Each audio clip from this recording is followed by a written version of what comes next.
Bom, é uma Bienal sobre arte e política, mas nós utilizamos como título da Bienal um verso do Jorge de Lima, o Há Sempre um Copo de Mar para um Homem Navegar, porque nós queríamos trazer para o centro da discussão e apresentarmos à nossa Bienal a importância da poesia, a importância da palavra poética, a importância da arte entendida como discursos, como produtos, como obras que não têm uma compreensão imediata, clara, porque não se destina também à explicação do mundo. São trabalhos enigmáticos, são trabalhos modificadores, são obras cujo contato, de algum modo, abre novas perspectivas para nós. Então, o verso do Jorge de Lima, Sempre um Copo de Mar para um Homem Navegar, fala, entre outras coisas, de como é você viver diante do seu contexto, que sempre é reduzido, sempre é limitado, mas por mais árido, por mais limitado, por mais exíguo que ele seja, você sempre deve perseverar e você deve encontrar esperanças, instrumentos, materiais mediante os quais você consegue superar a sua própria condição. Você consegue navegar, mesmo que seja num copo de mar.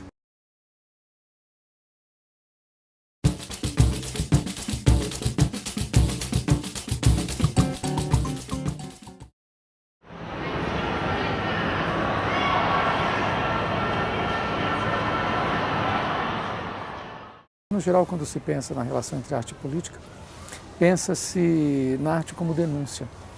Não que não haja isso, até há, mas nós pensamos em ampliar essa acepção, chamando a atenção para o fato de que na arte os nossos próprios sentidos eles são reprocessados, são alimentados.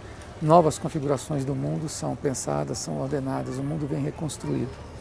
Então a arte é um grande exercício. É um grande laboratório de sensações, é um grande laboratório de produção também de novos significados. Política não é alguma coisa que se contempla, mas que se pratica. Por isso nós construímos ao longo da Bienal, de acordo com os 6 subtemas que nós criamos para a discussão entre arte e política, o que nós chamamos de 6 terreiros.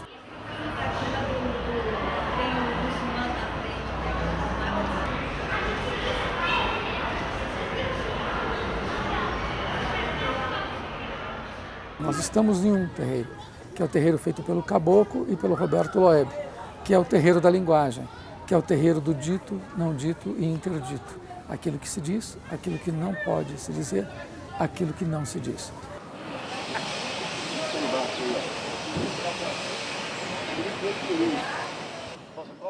É isso, é como se fosse uma praça multiuso de fora da Bienal. Show, música, dança, espetáculo, expressão corporal, manifestação religiosa, tudo isso. É para ser isso, né? Eu só construí.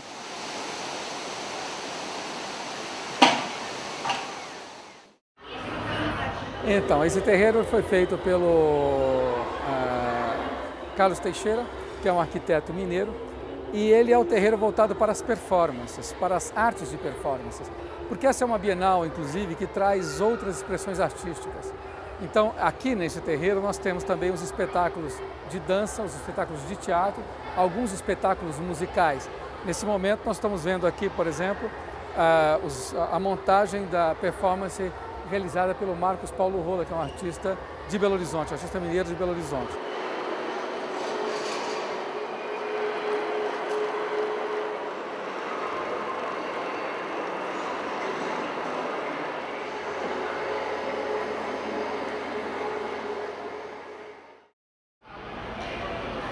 Temos também aqui o trabalho da Marilá Dardot e do Fábio Moraes, que é mais um dos terreiros da Bienal São Paulo. No caso, Marilá e Fábio construíram uma biblioteca, um espaço construído, permeado de referências a livros, a capas de livros, a autores, mas dentro, no interior desse ambiente, tem aquilo que se configura efetivamente como uma biblioteca, uma coleção de livros que podem ser consultados, podem ser lidos, que podem ser pesquisados pelos visitantes. E essa coleção de livros, parte dela foi trazida pelos próprios artistas para a Bienal e outra parte grande dela foi trazida por outros artistas que estão participando da Bienal e por artistas que até não estão participando da Bienal. Há um chamado de Marilá e de Fábio aliás, a pergunta que eles fizeram para esses artistas, que era mais ou menos o seguinte: se você fosse construir uma casa, que livro você usaria? Ou que livro você usaria para construir uma casa?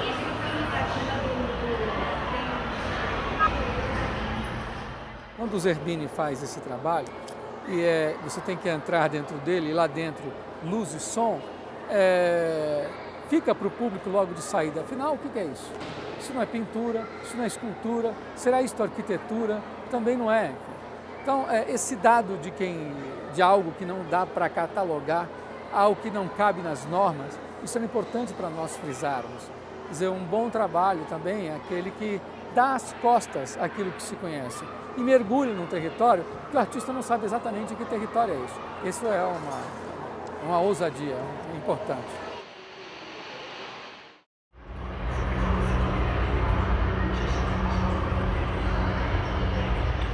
Nós achamos importante colocar os artistas brasileiros também logo na entrada, meio que pontuando, porque afinal é uma Bienal feita na América do Sul, é uma Bienal feita a partir do nosso ângulo.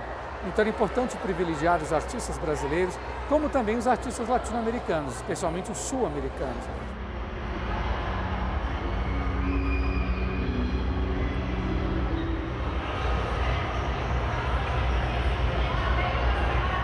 O Rodrigo Andrade é um artista que nos últimos anos estava trabalhando dentro de uma entrada mais abstrata.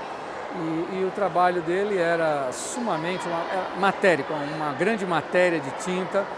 E aqui há um ponto de inflexão, porque ele volta para a imagem, ele vem com um trabalho figurativo.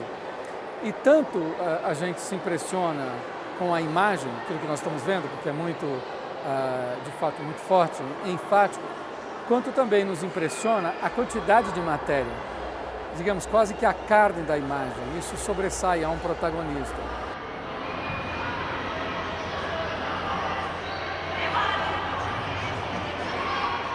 Paulo Bruschi, ele entra na galeria, dentro da vitrine de uma livraria lá em Recife, e aí ele com uma placa de o que é arte, para que serve a arte, né? Meio que buscando junto ao público, né, essa pergunta, talvez intrigado com o caráter dispensável que a arte nos tempos da repressão estava sendo assumida, descartada, questionando o seu próprio lugar.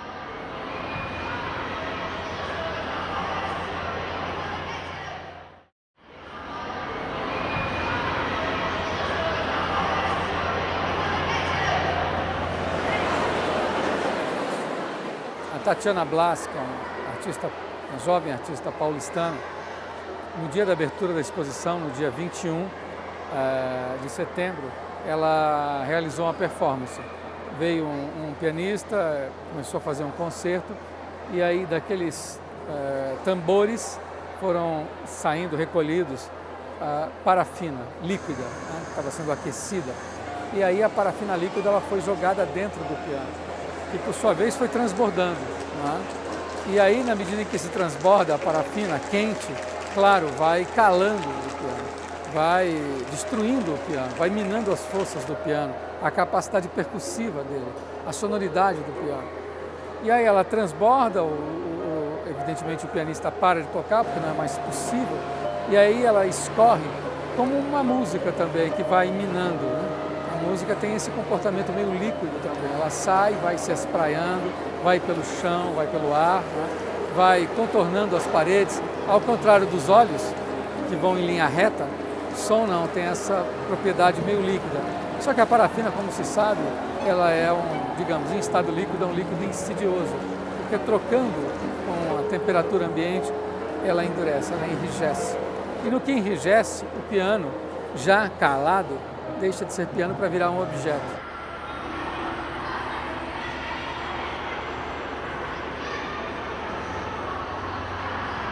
Aqui temos o trabalho do Albano Afonso, é uma instalação inédita que ele fez especialmente para a Bienal de São Paulo, em que ele revisita algumas questões, alguns temas, algumas estratégias que são recorrentes no trabalho dele, que é a investigação da paisagem, a investigação do entorno, do nosso entorno, através de meios diversos.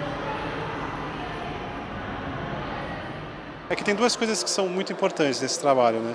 Que eu fiz especificamente pensando na própria função do convite da Bienal, né?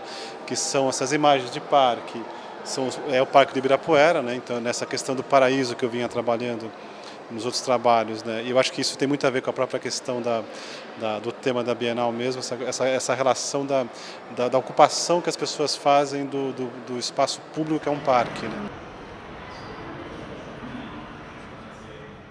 E aqui a gente tem um paraíso que eu construo, que é um paraíso mais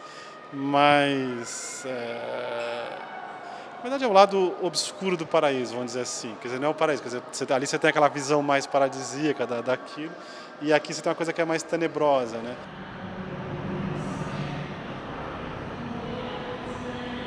No caso do Zé Espanhol, é um trabalho, uma instalação em que ele retoma questões importantes no trabalho dele, a questão da memória, a questão de trabalhar com a matéria, a questão de construir formas perecíveis, formas inusitadas, formas que nos lembram alguma coisa que conhecemos, mas que ao mesmo tempo nos remetem para alguma outra coisa. Então está dentro de uma discussão que nós travamos aqui na Bienal, em vários trabalhos, com várias obras, que é aquela questão do que é visto, do que é não visto, a questão da memória, a questão do esquecimento.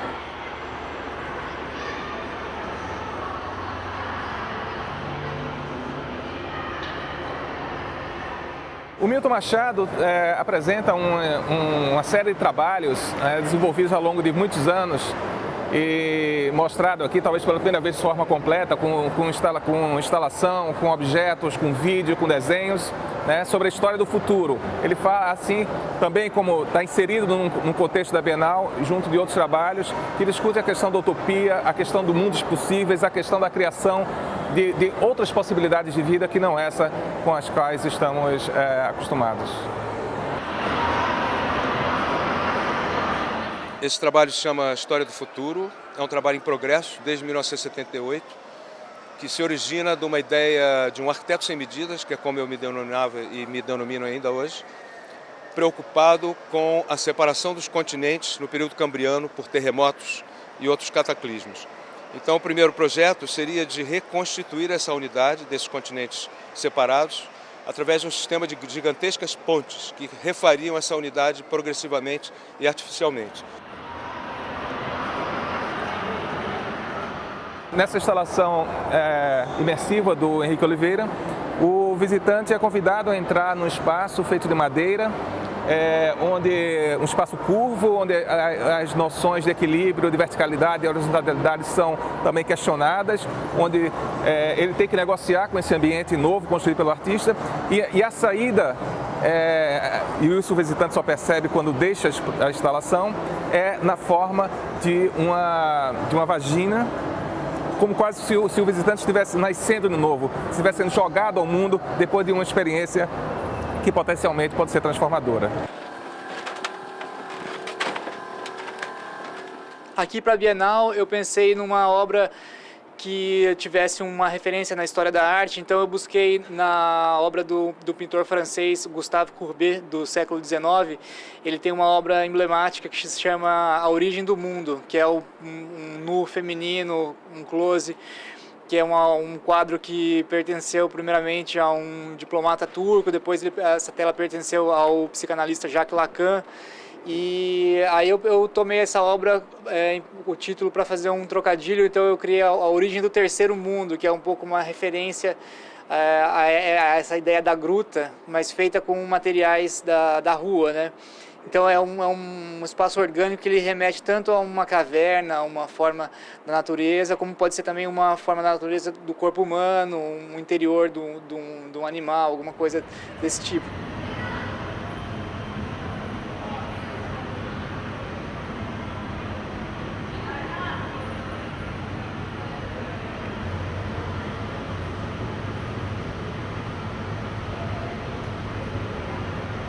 Temos o trabalho aqui do Efraim Almeida, são essas esculturas em que retrata a si mesmo, né, as esculturas em situações melancólicas, em situações pesarosas às vezes e sempre despido. num comentário sobre justamente essa dificuldade de inserir o corpo num ambiente regulado, num ambiente tão de regras estritas como é o mundo em sociedade. E nas paredes temos um artista que influenciou muito Efraim e outros artistas da geração dele, que é o Leonilson, né? Leonilson também, que ao longo dos anos, final dos anos 80, começo dos anos 90, criou uma série de obras feitas em tecido principalmente, sejam pinturas, sejam bordados, em que ele também trabalhava essa questão, esse mal-estar de posicionar-se no mundo com tantas restrições, com tantas formas de regulação do corpo, né?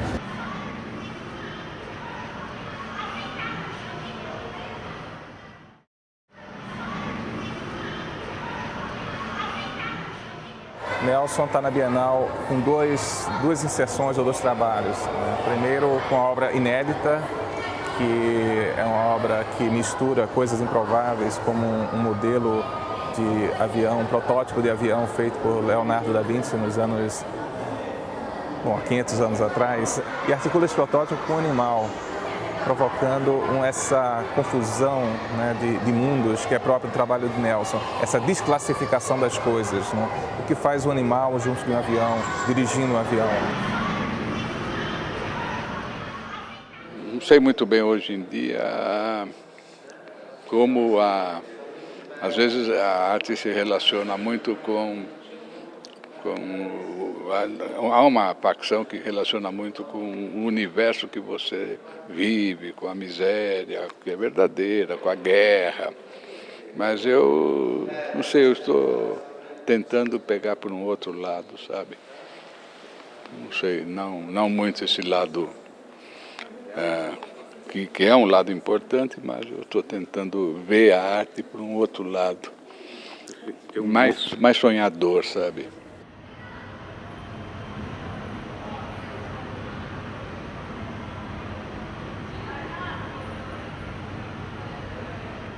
E esse espírito inquiridor, espírito investigador que ele possui, já estava presente lá atrás, nos anos 60, quando ele, juntamente com outros artistas de São Paulo, como o Fajardo, o Edson Duquili, o Nasser, enfim, um grupo de artistas, o José Rezende também, então bastante jovem, juntos formaram o grupo Rex. Né? O Rex, que junto com a galeria, né, que eles criaram naquele momento, fizeram uma série de exposições, uma série de eventos, né, que questionavam a forma de funcionamento no meio da arte em São Paulo e no país. Temos também aqui um trabalho de um jovem artista mineiro, Matheus Rocha Pita, em que um trabalho que ele fez em Londres, trabalho comissionado pela Bienal de São Paulo, em que ele, durante algum tempo, alguns dias, ele trabalhou dentro de uma antiga fábrica de alimentos abandonada na periferia de Londres, e ele conseguiu autorização para trabalhar nesse depósito e utilizar esse material, e de alguma maneira ele conseguiu acelerar esse processo de desgaste, de descarte dessas mercadorias. E esse trabalho documenta em fotografias, em vídeos, todo esse processo de descarte acelerado que ele registra.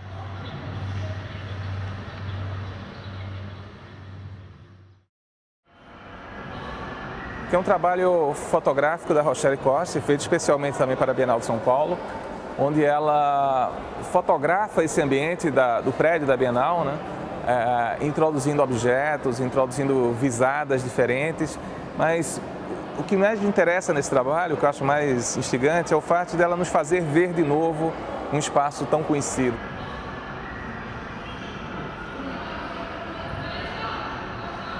Bom, aqui temos um trabalho do Hélio de Sica, do começo dos anos 70, aliás, final dos anos 60, a primeira vez que ele foi feito, na Inglaterra. São os ninhos, né? São essas estruturas modulares, que são estruturas de vivência, estruturas que ele oferece ao visitante como possibilidades de acolhimento, né, para as pessoas fazerem seus próprios ninhos, daí o nome, levarem suas coisas, e originalmente era feito nessa dimensão. Ali ao fundo nós temos um trabalho do Jonatas de Andrade, que é um jovem artista, um dos mais jovens artistas que estão na Bienal de São Paulo. ele nos oferece aqui uma releitura de cartazes que nos anos 70 foram feitos baseados na teoria de alfabetização de adultos de Paulo Freire, e que ele se apropria desses cartazes e atualiza esses cartazes a partir do contato que ele teve com grupos de pessoas analfabetas, e que ele ofereceu essa situação para elas e buscou junto com elas construir esses novos cartazes que articulam imagens e palavras.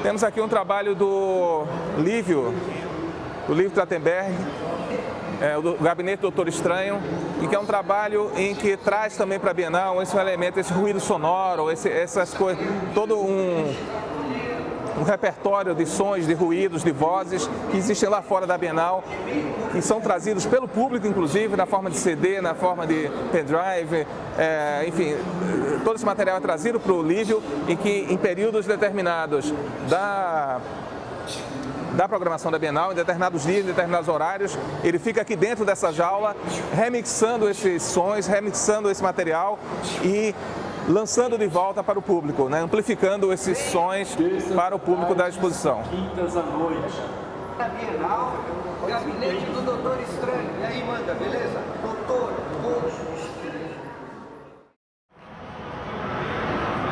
Gil Vicente, esse trabalho dele, Os Inimigos, onde ele mata, simboliza a morte por ele, perpetrada por ele próprio, de vários líderes políticos de diversas orientações ideológicas no Brasil e no mundo, expressa um certo desencanto, um certo niilismo, um certo cansaço, né, do artista, e expressando, evidentemente, um sentimento mais amplo que existe em determinadas parcelas da população no mundo, não só no Brasil, com as formas negociadas de gerir conflitos.